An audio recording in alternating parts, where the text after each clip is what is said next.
بسم الله الرحمن الرحيم. الحمد لله رب العالمين، والصلاة والسلام على خير خلق الله محمد وعلى آله وأصحابه الكرام وتابعيهم بإحسان إلى يوم الدين. ربنا أرنا الحق حقا وارزقنا اتباعه، وأرنا الباطل باطلا وارزقنا اجتنابه. ربنا آتنا في الدنيا حسنة وفي الآخرة حسنة وقنا عذاب النار.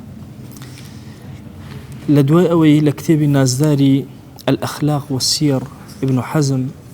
كيك الكتاب الروحي زور قرنجا كان باسي فضائل كان كرد، وباسي طلاب آخرة طلاب الدنيا كرد، وباسي أوي كرد كعاقل هول أداب علم خوي كاتا ولا طايب ونور بيشكوي كتمييز خويك بأخلاق برز بحسن عمل. دي باسي يوما بؤكا أفرمين نفس طبيعتي أو هايا كأمرت بيئك بهوا وآرزو، واجب لسرتوك لبرانبر أم هوا وآرزو بوستي. أفرمي قول الله تعالى: وأما من خاف مقام ربه ونهى النفس عن الهوى فإن الجنة هي المأوى. أوانيك لمقام خوا أترسن بأورجيك أجنا وحضوري خوا، وصفتي دوهميا نهى النفس عن الهوى، نفسي خويا راقر أكن لبرانبر هوا وآرزو كان أوستن نفسي خويا كنترول أكن باداشتي النية فإن الجنة هي المأوى إلا بهجنبه أبيت مأوى منزلي أوان. أفرميم آية مباركات جامع لكل فضيلة، هرشي فضيلة هي لسر زوية هرهم لم آياتها كوبوتو چونك راقرتني نفسو راقرتن ليلة ويكبرو هوا وآرزو كان بروا بريتيا لويك تو طبعي توري أم نفس الراقري، طبعي الشهواني أم نفس الراقري، لأن كليهما واقع تحت موجب الهوى. هري شقلو دوانا لجر هوا ونفسي إنسانك وبرو لادي أبا بلام أقر تو بيت كنترولي بكي ونهي لبكي تو راقري لبكي نهيلي نتو رببه طبعي غضبيتيا نهيلي وطبعي الشهوانيتيا نهيلي باشترين إيش يكرو لبرانبر هوايا وستابي. أو كاتا أجر أم دوشتد راقرت بشي غضبي لقل بشي تشيا بشي شهواني لنفسه يك مسألة لنفسه أمانة أويش أويا أم نفسه بكارية لكاروباري عاقلاني إنسانا ودوري أخاته لهاتشي صفاتي بهائم وآجل كانوا حشرات وسباع وأمان كابو هدفي قوربو إنسان أويكا عقلي بخاته قربو كار كردن يجبو آخرتي خوي بكابو السعادة بدز بينه. دو فرمودي بيغمر هي صلى الله عليه وسلم. ابن حزم أفرمي أم دو فرمودي حتى صفاتي إنسان لم دوانا خوي أبينته أجر أم دوانا جبجك بس يكم عن حديثك كأفرمي لا تغضب تورمب دوهمين عن حديثك لا يحب المرء لأخي لا يؤمن أحدكم حتى يحب لأخي ما يحب لنفسه. أويك بو خود بيت خوش بو براكت بيت خوش بأفر أم دودانية قول رسول الله صلى الله عليه وسلم الذي استوصاه بو كسيكوتي وصية بو بكأي بيغمر صلى الله عليه وسلم آموش قارم كفرمي لا تغضب. وأمره عليه السلام أن يحب المرء لغيره ما يحب لنفسه كأمري كردو هرشتي بو خود بيت خوش بو غيري خوش بيت خوش بي أفرمي جامعان لكل فضيلة هرشي فضيلة وشاكي لم دواناها بو شوك أقر نهيت كل توري خود راد قر نفس اللي توري أفرمي زال أبي بسر قوي غضبية وتوشي هوا وآرزو نابي دو أفرمي أمري بيغمر صلى الله عليه وسلم كأمري بيكردوي أوشتي كبو خود بيت خوشة بو غيري خوش تهر أوت بي خوشة أفرمي نفسد أقريته لبابة الشهوانية كان شكا زور كاد إنسان كتجاوز أكا لبابة الشهوانية كان هو كاري أوي هرچيش تبو خويبه كاتك آماده بو تشاكترين شتيق لا يخوي بيدا بغير خوي لم لانا نجاتي أبي. أفرمي وجمع لأزمة العدل حتشي مقاليد وصفتي جواني عدالته هارهموي لإنسانك أبيته وأقل أمدو حديث فرمايش تجيب جيبك كأفرمي فائدة عقل إنسان لوايك أمدو جيب جيك بو بتواني جيانك زور آرامك بسعادة السعيدي. هند جار إنسان خوي بدسي خوي شقاوة خرافة إهانة السر خوي بلاءك لو يكتوشي شقاوة خرافة بلا سرزوية هم غمرويتك. أفرمي رأيت أكثر الناس زوريني خلق بينيوما إلا مقر كسي خوار رحمي بيكرد وأنا زور كمن يتعجلون الشقاء بزور خراب كاري النسر خويان بزور هم وغم النسر خويان هل الدنيا خويان توشي أما أكان ويحتقبون عظيم الإثم الموجب للنار يحتقبون يعني يكسبون يكتسبون أتشن شيء أكن هرشي خرابها يا جوري خرابها هرهم يكبو أجر إنسان أباد هرهم يهنا كل خوان بما لا يحظون معه بنفع أصلا هسوا ديكيش اللي ورناقر خوان بو خوان أما هو كاركيس شيء هو كاري أو نية بيسانيك لإنسانه إنسان أبي زور أجيل النيتي به زور أجيل فكري به أزانا جاري وهي إنسان لنيتي بيسا يك دنيا جناه توشبه خوي توشي الدنيا يا جناه كابه نفسي بيسيو نيتي بيسيو يما هو من أزانين لفرمايشتي في غمرها توصل الله عليه وسلم فرمي هركسي هم كابه شاك هم من هم بحسنة فلم يعملها ها أجر هم كاتو نيكا أجرك بو أنسري وانيا نشي كردوا أي أجر هم كرب خرابة فرمي هيك بو نانسري بلام هم لقل نية جواز هم لقل عزيمة جوازة هم لقل إرادة جوازة هم لقل قدرة جوازة هم تنها عابر شتيك يبدل إنسان وطو بلام أزانن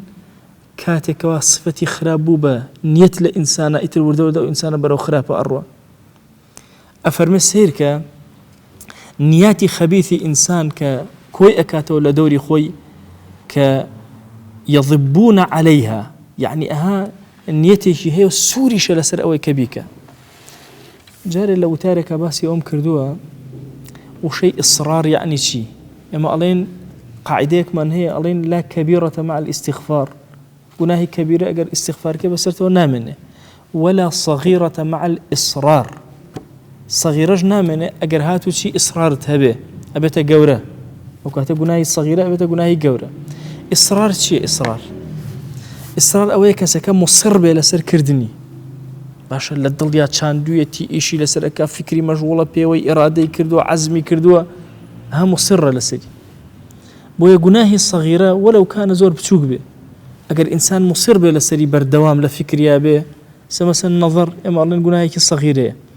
بەس ئینسان دائیمە لە زیهنیا بێ و لە فکریا بێت و دەی ئەو نەظەرە بکەم و چۆن ئەوەی تر بکەم و چۆن ئەوەی تر بەدوایە چۆن سەری ئەو ئافرەتە بکەم مەسەلەن یا ئافرەتێک چۆن سەری ئەو پیاوە بکەم دەی ئەمە لە مێشیان لێ ئەداتەوە أبيت بابي إسراء أبيت نيتي خبيثة نيتي بيز لكسكا كبوبا نيتي بيز يترقون هبار أبي لسري بوشنك أم انضباط لدل يدروس أبي أم حرص لدل يدروس أبي أفرمي بون نمونا جاري وهي كسكي دولة من حزأك قراني دس فيبك لبنا يخوي شان فلسيكي دسكي هذا دائما دولي كفراء أنواع نخوشي بلا وكنا ولبنا يوي بازرقان هنا يشتد بفروش يعني درمان مثلا كورونا هنا لبنا يوي هندي درمان وفروشن مثلا انفلونزا طيور هات بوي هندي اخوان كسابت كان افرمي ام تشاوشنو كان كاتك تمني كان بوي جراني الروبدا يجيبوا نادن منالك افرتك بزمانك همي افوتي ومن لا ذنب له هيج جناهي نيه باش والله تمني اما اكل دلي خويا امنيه بيسي هي يان اگر رقي لكسبه يتر نيتي بيز لدليا دا أن أو برانبري كامس اشتخرابه لبالله مصيبة رويتك حزك اسكو بروسكي بشكي أنا بسريك طبعا صفتك إسلامية كاق أحمد مفتي زادة جاربة طلبة كاني عليه أجر كسيك هات ليرة لبردم إيوه تفيكي لمنكر إيوه تشي أكن على قربان شون اللي قبولك اشتيوه على آخر شي اللي أكن على ليه أدين نايالين أفرمدي إيه وفيري عدالة إسلامي نبو على عدالة إسلامي شون أجر كسيت فيك ليك دي أو بركي كجارة كسبوا إن التداخل كصاحبي حقك نبي كمنه ماشا على صاحبي حقك كسبوا إن التجاوز كان لحد يخوي أو بركي أجر وسع عقوبات تفيك ليكاتو بويني قصيك زي بيبل تفيك لي بكاتو قصيك شي بيبل نهبت عدالة إسلامي جوازنا نكرد بوي إمام عمر سيركن لسر مرقا كاتك خنجري كان لي داوة أبو لؤلؤي مجوسي طبعا لو زمنا أو أبوه شيريان داوة بكسكة أقل لشويني هناك وهاتويت الدرو لشويني برينك وتواني تنامن ديار الناس كي بالريو واضحة شیریان دایە لە برینەکەەوە هاتە دەرەوە وتیان تاوە نامێن یەکسەر ڕووی کردە ئەولادەکانی کوڕەکانی وڕووی کردە موسڵمانە وتی کورە نەکەن بڵێن فڵان کەسیش دەسی هەبوو لەگەڵ ئەمە من یەک کەس لێدام ئەو کەسەتان گرتووە بەڵێ گرتوانە کەس عەزیەتی نەداختان نایە بەسەری ئەگەر چاک بوومەوە خۆم بڕیار ئەدەم لەسەری ئەگەر مردیشم یەک نەفس بە یەک نەفس نەچن هەچ کەستان گرت بڵێن وەڵا ئەمەش دەسی هەبوو تێ ئەدەبی کوژن لە خەلیفەی موسڵمانەی کوشتووە یەک کەس لە منی داوە نابێ ببێتە دوو سێرکەن لەو کاتی سەرەمەرگا بیری لا عەدالەت فکری لا عەدالەت چونکە نیەتی خەبیثە لە دڵیان نییە ئێمە هەر هەومان لە ژیانمانە خەڵک زوڵممان لێ ئەکا طەبیعی هەندێکی خۆمان نەزەرمان وایە زوڵمە هەندێکی شەر فعلەن زوڵمە ئەزانی ئەو کەسێک کە زوڵمە لێ ئەکا خراپەیە بەرامبەر دەکا ئیتر قسەیەکت پێ ئەڵێ باشە زلەیەکت لێ ئەدا هەر زوڵمێک بە هەر جا شتێکت لێ ئەبا بە زۆر ناتوانی داوای بکەیتەوە ئەزانی لە فکری تۆیان نابێت زیادە ڕەوی بکەی ئەوەندە جوان دامەزراوی لەسەر دین نابێت زیادە ڕەوی بکەی مەسەلەن مادام پارەی بردوم ئەگەر دەسەڵاتم ئەبوو ئێسک و پرسکین وردەکرد نەخێر ئەوە صیفەتێکی ئیسلامی نییە ئەوە صیفەتی کەفەڕەیە صیفەتی موسڵمان ئەو پەڕەکەی حەقەکەی خۆمی لێ وەرەگرمەوە گەردنی ئازاک طبعا ئێمە عەدالەتمان هەیە سەروی عەدالەتیشمان هەیە لە شەرع عەدالەت بریتێ لەوەی کە حەقەکان بخێنە شوێنی خۆی سەروی عەدالەت بریتێ لەو عەفوکردن و ئیحسان و ئەوان کەسێ ئەکوژێتەوە خزمەکان ئەتوانن بیکوژنەوە دەوڵەتی موسڵمان پیان ئەڵێ کاکە خوێنتان ئەوێ یا ئەیکوژنەوە یا عەفویەکەن مثلا خوا جەل جەلالەهو لە قورئان فەرمێ وأن تعفوا خير لكم ها أقرب للتقوى وأن تعفوا أقرب للتقوى باش أو كاميان باشترة عفوك يعني لعدل جورة إحسانك باشترة يعني أفرمي والصلح خير يعني أفرمي الصلح كان باشترة خير إما وتمان لزمان عربية بمعنى أخيرة اسم تفضيله وكو أكبر أو هاي بلام لبرو عرب زوريان بكارينا الفكان لا بردو كل أنت خير لكن خير أصلا كيتشي أخيرة يعني باشتر صلح باشتره صلح باشتره كابول للسروي أول للسروي عدالتي شو إحسان هي كإنسان مسلمان جيب جيك بوي أفرمي أقاد ليبه نتشي أم تمنى بس بدل طابت وجناه باربي شو كبو جنادي بو منال برسي أبي أو كسي جناهيني أمري يعني أو كسي رقل لئتي بيسترين بلاي بو دواء أكيد ونخوشي بو دواء أكيد مثلا هرها مش من أزانين كان يتي فاسد هیچ ناباتەوە لە دنیا تەنها زەرمەند ئەبی غەمی خۆت زیاد ئەکا هەمت زیاد ئەکا ئایا تۆ تەمەنیت کردوتێ باشە ئەو بنەماڵە و عەشەتە هەر هەموو تێ ئەبەم ئایا بەم تەمەنیت تۆ هیچی کردووە هیچ نەکردو بەڵام خۆت غەمێکی گەورەت خواردووە و هیچیشت نەبردوێتەوە لە دنیا وأنهم لما لو صفوا نياتهم وحسنوا لتعجلوا الراحة لأنفسهم الله أقر بعكسه أجر إنسان نيتي صاف به ونيتي ساغ وجوان لضل خويا دابنه لتعجلوا الراحة لأنفسهم راحت بو خوي هنا بنمونا كسيك ظلمي كي ليه كردوها أم لبريئوي بلا أجد صلاة مهبوا عقوبة أدم أو بلا أجد صلاة مهبوا عفوي أكم ليه خوشب بزي بسريع أبارن أزاني بمجاري ضل خوي هر إسراحتك أو غمو بجاري وهنا نبردنا نامنا لدرونيا وتفرغوا بذلك لمصالح أمورهم لدواء وكدل الرحد بو أشك هرباري خوي جيب جئك ولقتنوا بذلك عظيم الأجر في المعادي لمعادي شال قيامة أجرك قوراه شاورئك من غير أن يؤخر ذلك شيئا مما يريدونه يشتكي دوان آخر نبيش أخا ندواء أخا أو يمنع كونه يا راقريك أنا والله هم يوكويك بس ضلي خوته أمبر يرانا أدا فأي غبن أعظم من هذه الحال التي نبهنا عليها أي هاوار تشدورانك كسيك بيت نيتي بيز لدلو دروني خويا دابنو بزور خرابكاري خوي بو خوي نزيكاتو تعجيل الشقاءك بي أما يهجبو بي حل غمو دلي خويا أي هنا وأي بات خوي توشي غمو بجاريكي زور قورك همكي زور قورويك لسعادة دوركيوتو أي هاوار أو كسات شان سعيدة كاتكوا يتنية باشكان أخات الدلي برانبر بهموشتكان أو كاتخوي قورو دروي لي أكاتو لهردو حالتك هيش الرونا دابو نيتا بلام لما أنا سعادة تبودي لو أنا شقاوة تبودي وزحمة تبودي أفرمي دي أجر مديز دنيات زاني دواي أما أفرمي شي أجر دنيا يعني آن وقت أجز تحقيق بولالات زانيت كهمو كاتي تو جياني تو أستي. طبعا إما آن من هي لزمان عربية، ماضي من هي، استقبال من هي، يا بابلين حال من هي، ماضي من هي، استقبال من هي. فعل ماضي كامل الان يك لحظة بيش قسكيتو كرا لبيشوبي أو فعل ماضي. أجر يك اللحظة لدواء قسكيتو الرويدة أو مضارع لأثناء قسك الرويدة أو حال. آية جيان ماضية يا استقبال لا بو لاستقبالات والضمانات نيتو أماني دواء قسكت ضمانات نيبو أمانت أو بيشوش ناقرت ولا دس الدرشوا كابو آني أم لحظة كاتيتو كاتيتو بس أم توزا كاتيتو آية بچی سرفی اکی چون سرفی اکی چکوی پیشو تازه نگرت و رشد چاکو خرابی تا قفلو اوی دوش هیچ زمانت یکنیه آنك استهيا أفرمي بزانا آن فصل الزمانين فقط تنها دو الزمانة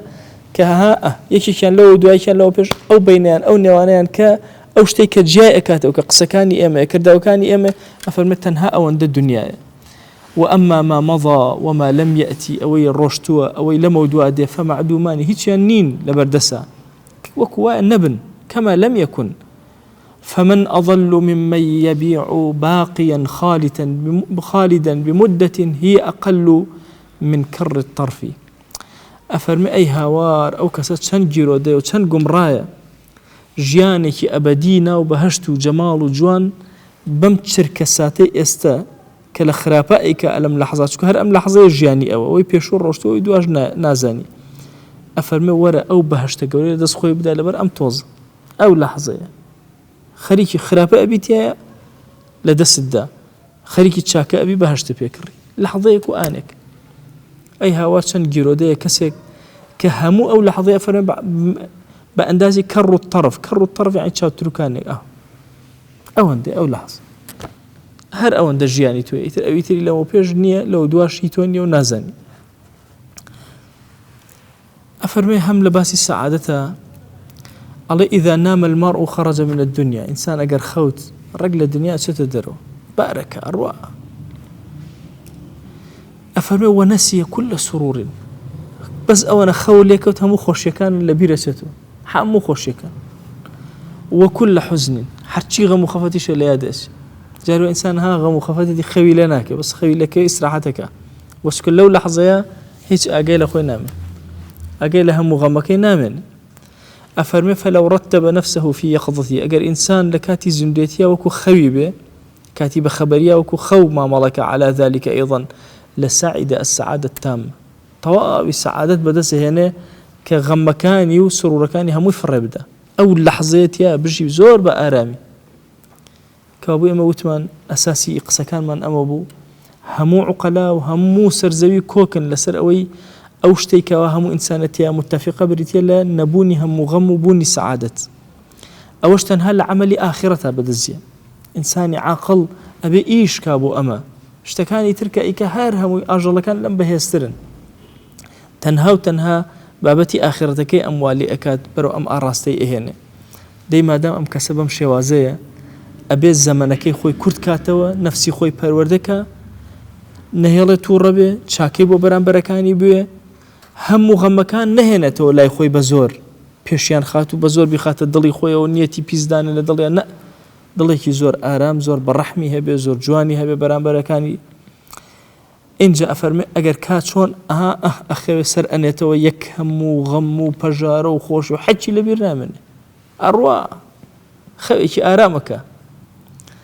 أفرميت شون أم كسبت الشوازك الأقل كاتب خبريشا أو هابو شوازة ما ملكا حرشي سعادتي سرزويها مو دزجير خوزقا من تواني لكاتي يقظته زندوي وآقاي مانا شون إنسان أخوي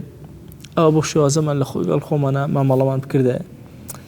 سير كان كخلق خوي توشي سرخوشي أكا بوشي أشي أو عارخو مارخو موادانا أخواته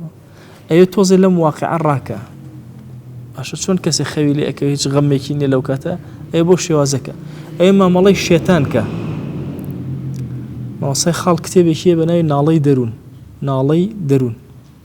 ناڵی دەروون کۆمەڵی وتارە وەختی خۆی بۆ جەریدەوانی نووسید و ئەیکراوە بە کتێب لە مەقالەیەکی شتێکی زۆر جوان نووسیوە بە ناوی شێتی ژیران و ژیری شێتان شێتی ژیران ژیری شێتان ئەو کتێبە کتێبی زۆر گرنگە گەر بەردەستان کەوت ئەو مەقالەیە بخوێنەوە زۆر ئیسفادەی لێ ئەکەن هەنێ جار شێتێک ئەبینی کاری ژیرانە ئەکا ژیرێ ئەبینی کاری شێتانە ئەکا جاروێ شێتێک ئەبینی فعلەن قسەیەک ئەکا کەم عاقڵ پێی کراوە جاروێ عاقڵێ ئەبینی قسەیەکی ئەوە بێ کەڵک ئەکا شێتەکانیش پیان ناکرێت باش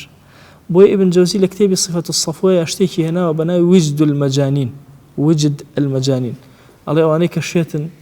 هەنێ جار قسە ئەکەن قسەی ئەولیا گەورەکانە ئەوەندە قسەکانیان گەورە بۆیە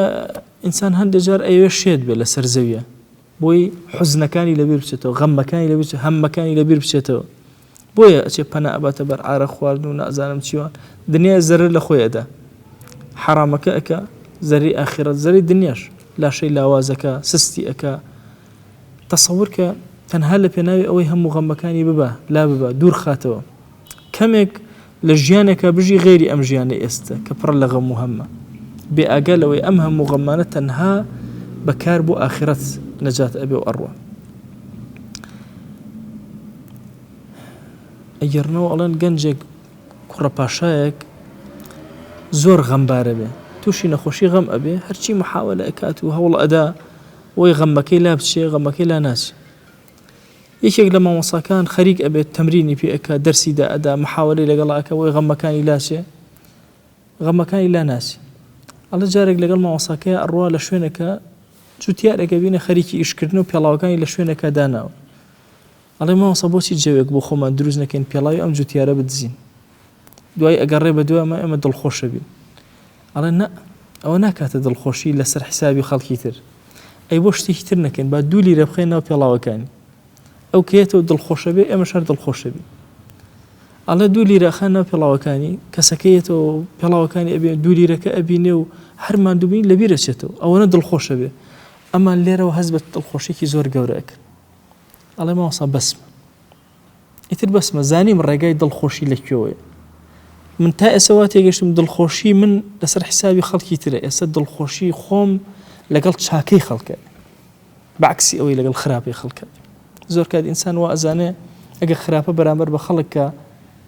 ئیتر خۆی تووشی دڵخۆشی ئەبێ نا بەعکسەوە تووشی زەحمەت ئەبێ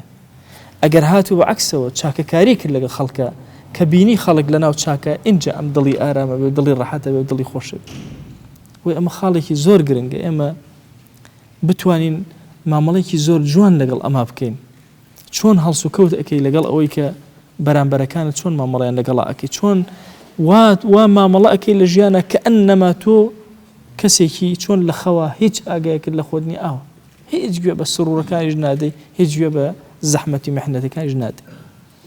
ئەفەرمێ ئەو کەسەی کە من ئەساء إلى أهله وجيرانه فهو أسقطهم ئەو کەسەی کە خراپە ئەکا بەرامبەر بە ئەهل و خزم و کەس و ڕەفیق و دراوسێکانی و ئەوانە ئەفەرمێ فهو أسقطهم ئەوە لە هەمویان نزمترە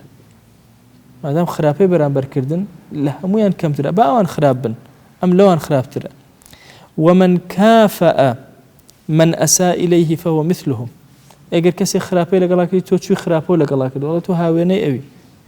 تۆش ئەهلی خراپەی بۆیە خراپە لەگەڵا کردەوە ومن لم يكافئهم بإساءتهم فهو سيدهم ئەو کەسەی کە ئەوان خراپە ئەکەن و ئەم خراپە بەرامبەریان ناکاتەوە ئەوە سەید و گەورەیانە وخيرهم چاکترینیانە و ئەفضلهم لە هەمویان بەرزتر لای خۆ کەوابوو ئەگەر کەسێک خراپەی لەگەڵا نەکردی تۆ خراپەت لەگەڵا کرد ئەمە دلیلی ئەوەیە کە تۆ زۆر نزمی لەو کەسە سقوتت کردو لە بەرابەری کەسەکە خراپەی لەگەڵا کردی ئەهلی خراپە بوو تۆ چووی خراپەت لەگەڵا کردەوە تۆش وەکو ئەو ئەهلی خراپە ئەگەر هات خراپەت لەگەڵا نەکردەوە مکافەت لەگەڵا نەکرد بۆ خراپە فەضیلەتێ بەکارهێنا ئەوە تۆ ئەهلی گەورەیت باش ئەهلی خەیری ئەهلی ئیحسانی ئەهلی فەضلی سەیدی ئینسان بەچی ئەبێتە گەورەی خەڵک بەوە بچێ منافەسە لەگەڵ خەڵکا بکە نا بەوە گەورەتر بێت لە مەقامەکەی بەچی خراپە لەگەڵ خەڵکەکە ئەوە زۆر ساقطە بۆیە دائیمە پاشاکان ئەبێ ئەم عەقڵیەتیان هەبێ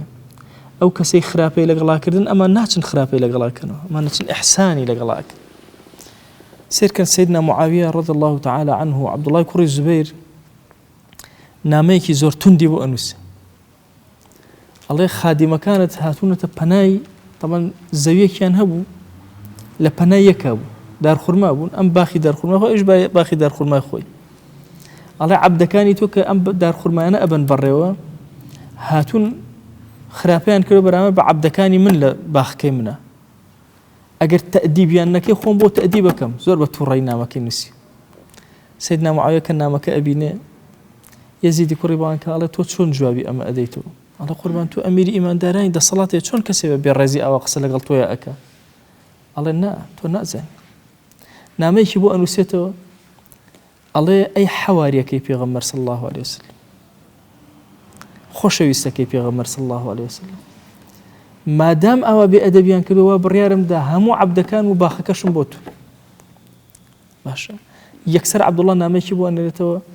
أي صاحبي وحي وخالي بيغمر صلى الله عليه وسلم هرزانيم كتو أهلي فضل وقوري والسيدي بويا خوي قوري ومقامي في عطا كرد باش أهم زانا أقر بيت لبرانبر كسكا أو السيتو أبيت هاواني أو أقر برستروي باش أبيت السيد أبيت خير أبيت أفضل تباشترين بويا إما لجيان مانا بعادتي توشيد إما إنسان توشيد مقالة أبين لقال يكترا توشي قرفت أبين لقال يكترا أحسن تريني كسو السيد وقورة أويا كوكو إسفنش هم مخرب كان هل ألوشي يك خراب نادته برا برجق نادته برا برك هيج قصناك إنسان تصور كان عندك كلمات هي إنسانية بعام هموي بي زور زحمته هموما تصور كان أجر كسر مثلا جوان من بي أداء ما لخومان تورا بين هاربين باش جوان شيء أزان جوان هي بيد الصلاة ترين كسكيد يعني كسك حيشي بيناكري جوان أدا أجر نا جوان هي إنساني شريف نية بوي أجر كسر جواني بتودا توشي جوان بيدا دو تو بتشوبيت زور كوتيت باشا أي أجر أو جواني ندا تو جوان دا تو زور ساقط طري له أي أجر أو جواني دا تو قصد نكرت خود كرت صبرت كرت لا تغضب تورنا بوي ها بلاكتشان برزبته جورا أبي أو نمونيك كلام جوان ظلمي ليه كردي زيادة الرويك هارشتك نفسك جورا نفسك برز الدنيا أبي أما بجيب يلين برو آخرة إن جاء بين السيد وجورا قال نبي السيد بتأتي عرزم كردن مسائلي أمبياوا سرق وزيران لعقلك زور جورا قصبوا إماك لو أشيك لإيه ورب العالمين الرحمي بيبكى الرجل الرجال سروكي أقولاته سروكي جهاني إسلامي شون ما ملائكة شون هالسكوتك شون تصرفك لقل دور بركة أم صفة جورا لأخويا أشيني بو أوي خوي مسرور به وخوي خوش حال به خرابيه برامر بهيج كسيجناك خوي إسراحتك خوي آرام به هميشه إحسان بو دور بركاني بلاو أكاتو خرابي بو يكس كزنابه لسر زوية أزان صفة إسلامي نك برامبر بإنسان برامبر بأجل كان إما خراب من ناد بيغمر صلى الله عليه وسلم كلاشير شيء كلاشير باش أفرمي لا تسبوا الديك جنين بكلاشير فإنه يوقظ للصلاة كل خبرت أنا كاتب ونيش جاني في مدن يعني مسلمان دمي باك برامبر بأجل يكش باش نا ظلمي ليبكى أبدا ابن عمر رضي الله تعالى عنه كمال منالي بيني تيري كان دانا وبرديان تيجر زين كلي أدا هذا بلا طيركي هالقرته وفرموي كور لعنتي كلو بيغمر صلى الله عليه وسلم لو كسي أما أكا كطيرك دا أنا ببيهودا بردي تيجر بوي بيكوج ظلمي ليك لعنتي كلو يعني دور بلا الرحمي خوا بويا صفاتي أما لقل آجلا باشا لقل جناه بارا أحبزان يشك زنا كلو لزماني بيغمر صلى الله عليه وسلم خوش يستي ظلمان يشك الصحابة كان بيالله أخزاك الله خوا سوكك باشا يكسرت ورأى بيغمر صلى الله عليه وسلم لا تعينوا الشيطان على أخيكم هاوكاري الشيطان مكان وسر براكتان شون هاوكاري مكان كاتك تو دعائك شر لو أكي يا جوانك بيدي الشيطان أو نيترز الله يبسل هذا دعائك خيري باب قرته بهداية ورقري كأما إيشكي إما مكاركي إما أما نفس جوانكي أهل دينا بويا بتايبتي أو كسانك حاملي رسالا أبي أم صفة الجوانة لأخوة أنا جاب جيك زور طبيعية بەیانی لە بەرامبەر تۆیە هەزاران خراپە ئەکرێ هەزاران خراپەت کارکەی لە بڕێکی زۆری لە شوێنی خۆشیە ممکنە ئینسانی موسڵمان عزەتی خۆی بپارێزێ کەرامەتی خۆی بپارێزێ ڕێگە لە بێ ڕێزیەکان بگرێ بەرامبەری بەڵام خوا هەیبەتێکت ئەداتێک کە بوویتە سەید کەس ناتوانە بەرامبەری تۆ ببەزێن ئەگەر خۆت بچووک نەکەیتەوە کەس جورئەتی ئەوە ناکە تۆ بەرامبەرەکەت ببەزێنێ ئەگەر بەزاندیشی سەرشۆڕە بێ ئەگەڕێتەوە ئەکەوێ لە بەردەستا نمونە زۆرن خۆتان بۆ خۆتان لە کتێبەکانە دیڕاسەکەن و بخوێنەوە بەس داوامان لە ذاتی پاکی پەروەردگار یا ڕەبی خوای گیان ڕەحمەت و بەزەی بەسەرمانەدا ببارێنە سرورێکی زۆر گەورە بخەرە دڵمانەوە یا رب العالمین خوایە صفاتی قیادی و سیادی لە ئێمە دروستکە یا رب العالمین بمان کەرە گەورە و سەردار و سالار یا ئەکرەم الئەکرەمین یا ربی خوایە لە هەرچی خراپێ بمان پارێزە تۆ نێوچەوانمان بگرە بۆ خێر تۆ دوورمان خەرەوە یا ئیلاهی لە خراپەکان یا رب العالمین یا ربی خوای گیان داوات لێ ئەکەین بە کەڕەمی خۆت و ڕەحمەتی خۆت و بەزەی خۆت دەرگاکانی خێر بەسەرماناکەرەوە دەرگاکانی ڕەحمەت بەسەرماناکەرەوە یا ربی خوایە هەر گوناهێ بە ئاشکرا کردومانە عەفومان کە هەر گوناهێ بە پەنهان کردومانە عەفومان کە خوایە داوات لێ ئەکەین بە کەڕەمی خۆت علممان زیاد کە عەمەلمان زیاد کە ئیخلاسمان زیاد کە یەکلامان کەرەوە بۆ خۆت هەڵمان بژێرێ بۆ خزمەتی دینەکەت یا ربی خوایە دەرگاکانی علم بەسەرماناکەرەوە یا ئیلاهی داوات لێ ئەکەین دەرگای ئیخلاس بەسەرماناکەرەوە پەنا ئەگرین بە تۆ لە ڕیا پەنا ئەگرین بە تۆ لە تەکەبور پەنا ئەگرین بە تۆ لە ترسنۆکی پەنا ئەگرین بە تۆ لە بەخیلی و ڕەزیلی و چروکی پەنا ئەگرین بە تۆ لە کوفر پەنا ئەگرین بە تۆ لە فەقیری